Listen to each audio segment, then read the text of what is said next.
Bom dia, queridos, graça e paz do Senhor Jesus. Aqui seu amigo Joaldo Almeida entrando para os nossos 5 minutos com Deus.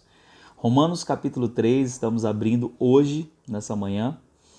Vamos ler do versículo 1 até o 10, são 31 versículos, vamos escolher 3 porções de 10 para que fique fácil o entendimento.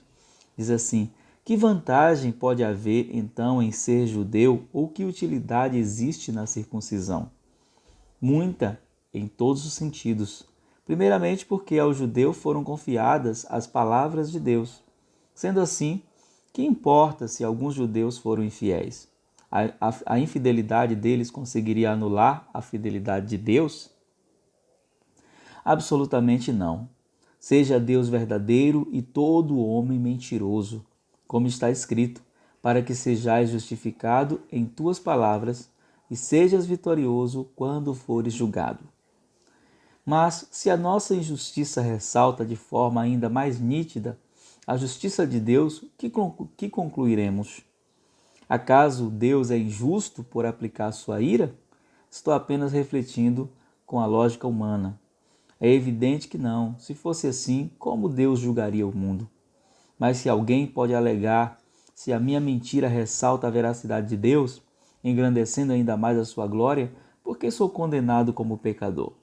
Ora, por que não dizer, como alguns caluniosamente afirmam que dizemos, pratiquemos o mal para que nos sobrevenha o bem?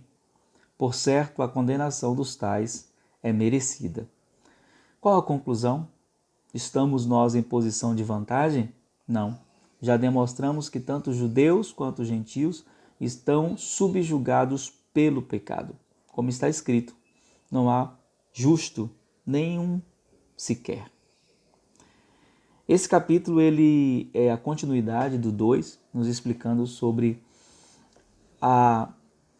o papel que a lei teve em denunciar o pecado e nos mostrando que mesmo quando nós praticamos a lei, quando nós vivemos os mandamentos, se nós não estivermos sustentados pela graça de Deus, tudo isso se torna apenas uma atitude legalista.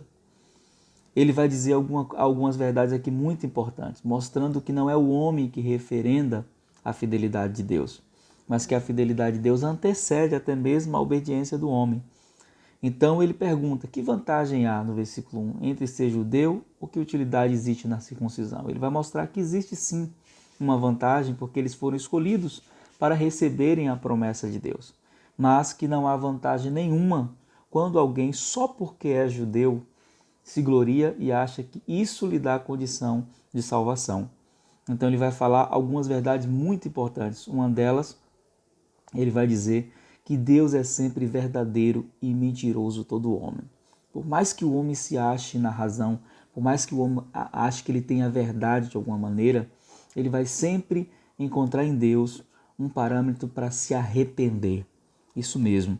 E o versículo, talvez que seja o versículo mais conhecido de todos aqui, é o versículo de número 10, que diz, não há nenhum justo, nenhum sequer. Deus olhando para a terra não viu nenhum justo. E nós estamos aqui hoje justificados pelo sangue de Jesus. O livro de Romanos, no capítulo 3 especificamente, vai nos convencer de que o nosso pecado é muito maior do que nós pensamos.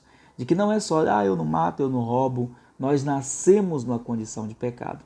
E aqui ele vai dizer que nossas argumentações, por mais que pareçam lógicas, elas são contraditórias ao pecado que está em nós. E então vai nos mostrar que não importa se você é judeu, se você é gentio, o que necessita é que você se arrependa, que eu me arrependa. Não somente no dia da minha conversão, mas todos os dias da minha vida. Que esse arrependimento não falte em nosso coração. Que possamos entender que quando ele olhou para a terra, ele não viu um justo sequer. E não vai ser hoje que ele vai olhar e vai ver.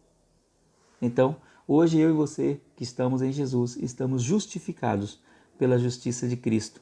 Como diz 2 Coríntios 5, 21, diz que Cristo se fez pecado no meio do seu lugar, para que nele nós fôssemos feitos a justiça de Deus. Então, que bênção que o Senhor não ficou focado no pecado, ele olhou para aqueles que ele criou e nos alcançou. Vamos orar?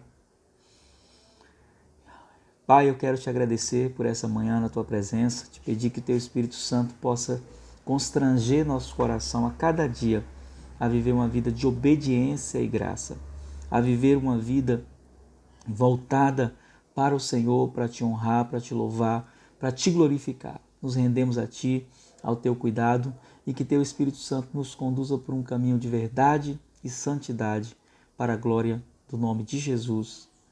Amém. Que Deus em Cristo abençoe você. Um beijo no seu coração. Graça e paz.